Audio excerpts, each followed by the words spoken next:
maybe 50 or 60 yards to the green, and you got no bunkers in the front of the green. You don't want to get the ball high, so you can take your 8-iron because it's got a little stronger loft, but it's perfect for using for like a putter, off the green a little bit and keeping the ball low up to the pin. Then we have the 7-iron. Now I use a 7-iron, or it depends on who you are and how strong you are again. You can see the loft on the club. It's more upright. In other words, this makes the ball go farther than the 8-iron. And you can hit it anywhere from 140 yards to 170. And it's a good tool to pitch with, or a punch shot. Like if you want to punch it from 150 yards in, the wind's real strong. You can punch it in, keep it under the wind. Then we'll go with a 6-iron. Now you can tell the loft gets stronger as the clubs get higher. The loft gets stronger. In other words, that's a short distance. As a club gets stronger upright like this, that means you can hit the ball farther with it. Like the 6-iron, you can use it for 160, 170, 180 yards with a 6-iron.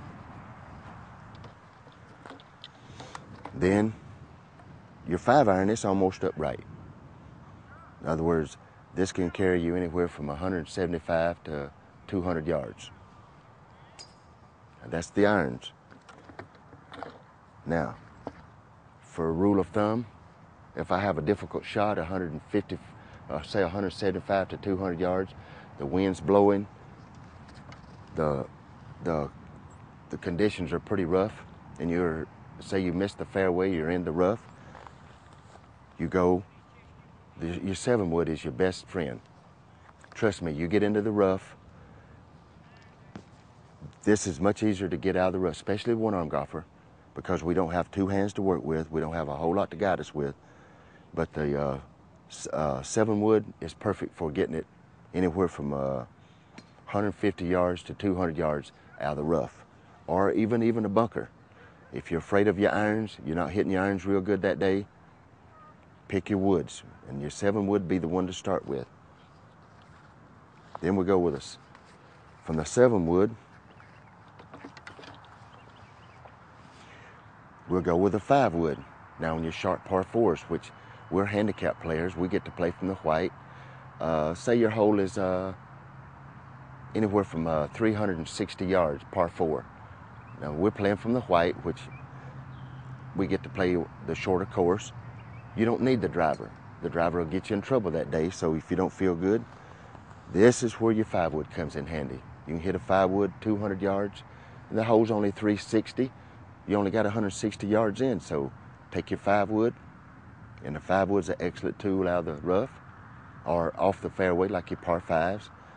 You hit the driver, or you hit the 3-wood. Says 500 yards.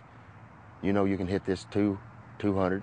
You hit it twice and then chip up, and you're good for a birdie or a par. It's just good, safe. If you want to score good, it's safe golf. Then, if you don't feel good with your driver that day, here's your best friend, a 3-wood. Now 3-wood is anywhere from a 13 loft to probably about a 16 loft. This is a 15 loft. You can tell it's set up pretty much upright, but it's much easier to hit this off the tee when you're in competition than a driver, especially if you got a short par 4. Say it's 370, 380. Well, you can hit the 3-wood, 240, 250. You got a short iron into the green. It's the safest way to go when you're in competition, or even if you're out one day and you just want to play good. But everybody loves the driver. Everybody likes to hit it long, including me. But when you're in competition, this is your worst enemy, because your nerves you're tense and you're not sure yourself.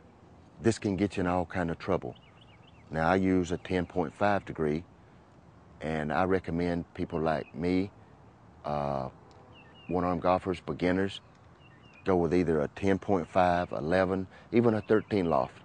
You go anything like a 10 or 8 or 9, that's hard to hit. That's almost like hitting a 1-iron, and it complicates things. So if you're smart, you'll take a 10 degree, 10.5, 11, 12, or a 13 degree driver. You'll improve your driving tremendously. And if you're in competition, you got the nerves on you, keep this in your bag.